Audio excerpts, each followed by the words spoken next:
Coaching সেন্টারের পক্ষ থেকে মান্থ অফ দ্য প্লেয়ার আমরা ঘোষণা করি। কিসের জন্য? হচ্ছে অ্যাটেন্ডেন্স, বিহেভিয়ার, পারফরমেন্স। তো এবার ছোটদের গ্রুপ থেকে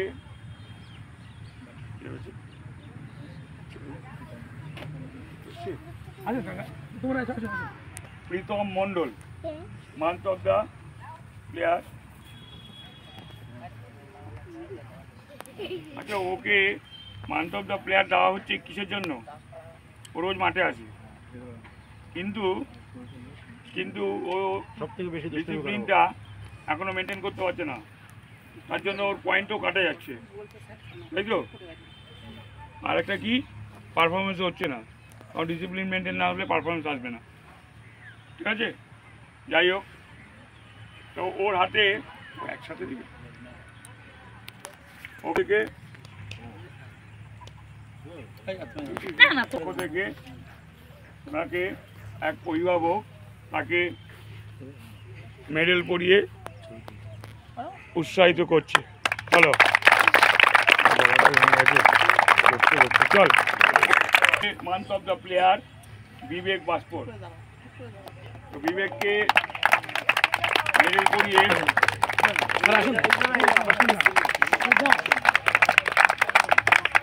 উৎসাহিত করছেন আর একজন অভিভাবক। দাদা, আপনার নামটা? হ্যাঁ, সুরজিৎ দাস।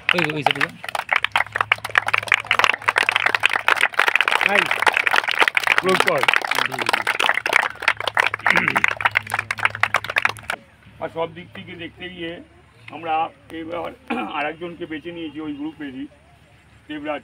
দেবরাজ কি? দেবরাজ মিস্ত্রি।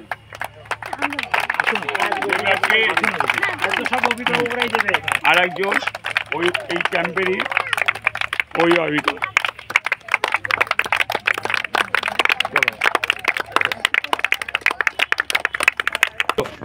তাহলে তো এটা দেওয়া হয় কিসের ভিত্তিতে?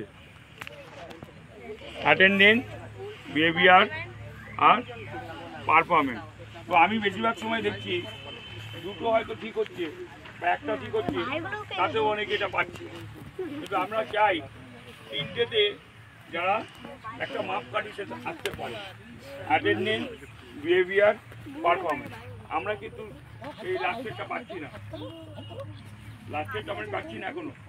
তো পারফরমেন্স না থাকলে এই যে কোচিং সেন্টার আজকে প্রায় 1.5-2 বছর হতে চললো, পারফরমেন্স না থাকলে কিন্তু এটার কোনো দাম থাকবে না, কোনো মূল্য থাকবে না। পারফরমেন্স বলতে কী বোঝায়? সব ম্যাচে গিয়ে জেতা না, আবার সব ম্যাচে গিয়ে হারা না, সেটাও না। পারফরমেন্স হচ্ছে ইউথ ডেভেলপমেন্টের পারফরমেন্স হচ্ছে যে নিজেকে এখান থেকে ছোট্ট থেকে একটা প্লেয়ার বড় হচ্ছে, স্টেপ বাই স্টেপ। কোনোটা ছোটো গ্রুপ, তারপরে গ্রুপ, তারপরে গ্রুপ। তো প্রত্যেক গ্রুপের কাছে একটা ডিমান্ড থাকে কোচেদের, যারা এই ইউথ ডেভেলপমেন্টে কাজ করে। এই ডিমান্ডটা হচ্ছে যে আমার সেন্টার থেকে, প্রত্যেক যারা সেন্টার চালায়, যে আমার সেন্টার থেকে এতগুলো ছেলে অমুক জায়গায় গেল, এতগুলো ছেলে এই একাডেমিতে গেল, এতগুলো ছেলে এই ক্লাবে গেল। এইটা হচ্ছে পারফরমেন্স। তো পারফরমেন্সটা মানে ক্যাম্পে রেসেন্সির হয়ে জার্সি পরে কটা ম্যাচ জিতলাম আর কটা ম্যাচ হারলাম, এইটা ইউথ ডেভেলপমেন্টের পারফরমেন্স নয়। ইউথ ডেভেলপমেন্টের পারফরমেন্স হচ্ছে হাউ মেনি প্রডিউস প্লেয়ার, কত প্লেয়ার তৈরি হচ্ছে। আজকে 200, একটা সেন্টারে 200 প্লেয়ার আছে। এরকম আমাদের মতন বার্সেলোনাতে ফুটবল স্কুল আছে, তো বার্সেলোনা বল বা আজকে ভারতবর্ষ অনেক জায়গাতেই তৈরি হয়েছে। তো প্রত্যেক জায়গা থেকেই কম বেশি করে প্লেয়াররা কী হচ্ছে, প্রডিউস হয়ে মেন টিমে খেলে। তো ওদের একটা লক্ষ্য থাকে।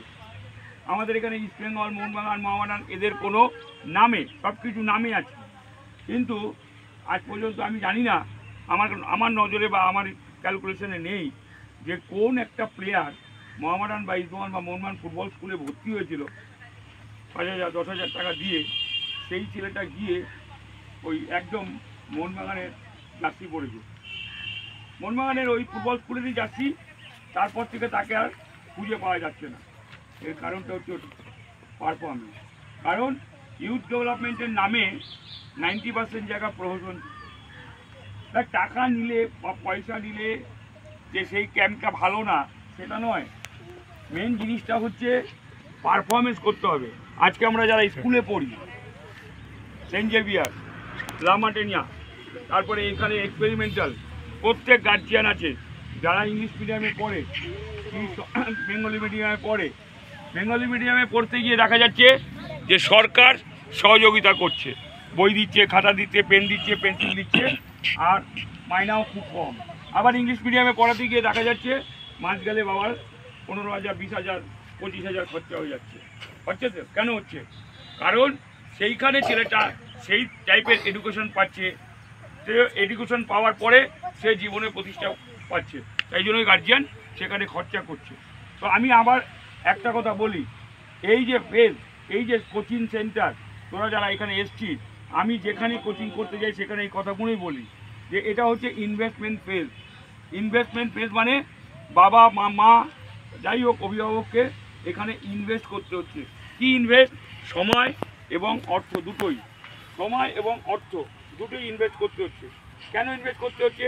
যে গার্জিয়ান ভাবছে যে আমার ছেলে, প্রথম কথা হচ্ছে মাঠে গিয়ে প্রথম হচ্ছে আমার ছেলে সুস্থ থাকবে, দ্বিতীয়ত হচ্ছে সে সুস্থ যদি থাকে তার পড়াশোনাটাও যেমন ভালো হবে, তেমনি সে আগামী দিনে সে হয়তো প্র্যাকটিস করতে করতে তার যদি চেষ্টা থাকে সে হয়তো একটা বড় জায়গায় যাবে। সেই জন্য এইটাকে বলা হচ্ছে ইনভেস্টমেন্ট ফেজ। তো এই ইনভেস্টমেন্ট ফেজ অতিক্রান্ত হয়ে যাওয়ার পর আসে ইনকাম ফেজ। আমি ইনভেস্ট করলাম না, আমি আমার ছেলের পিছনে পরিশ্রম করলাম না, আমি আমার সন্তানকে টিউশন দিলাম না, আমি আমার সন্তানকে বই খাতা পেন পেন্সিল দিলাম না, হবে? হবে কখনো? এটাও ঠিক তাই, এটাও ঠিক তাই।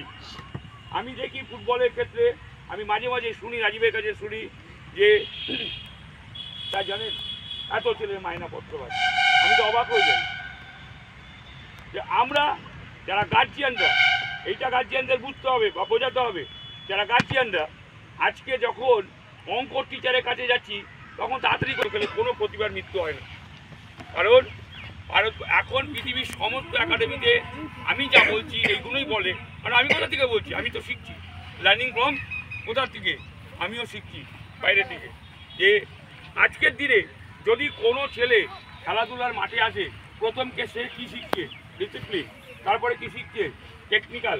তারপরে কী শিখছে? শারীরিকভাবে সুস্থ, ফিজিক্যাল, মেন্টালি এবং ফিজিক্যালি।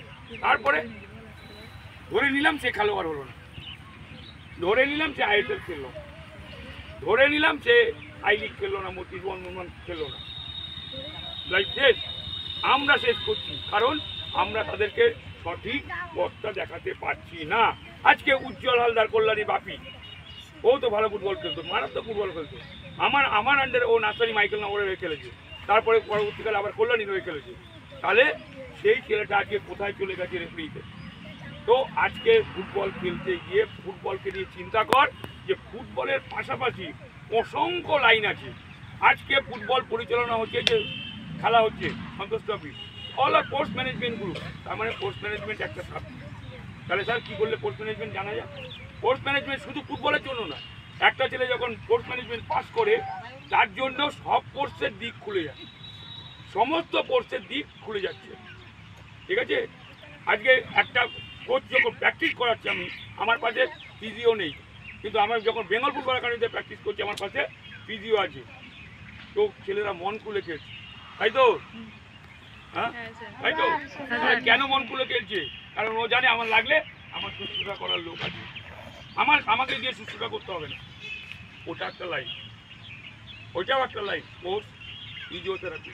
এরকম আমি আবারও বলছি, ফুটবলটাকে নিয়ে চিন্তা কর, ভাবনা কর, দেখবি তাহলে ফুটবল খেলে আমার কিছু হয়নি এটা বলতে হবে না। কারণ কি, ফুটবল খেলে কোচিং আছে, ফুটবল খেলে রেফারিং আছে, ফুটবল খেলে ম্যানেজমেন্ট আছে, অসংখ্য লাইন আছে। মানে আমরা এটা জানি না বলে আমরা কি করি, ফুটবল মাঠ থেকে যে ফুটবলার হলাম না, ফুটবল মাঠ থেকে সরে গেলাম। এটা তোরা করিস না, এটা বলেই আমি আজকে বক্তব্য শেষ করেছি। চলো।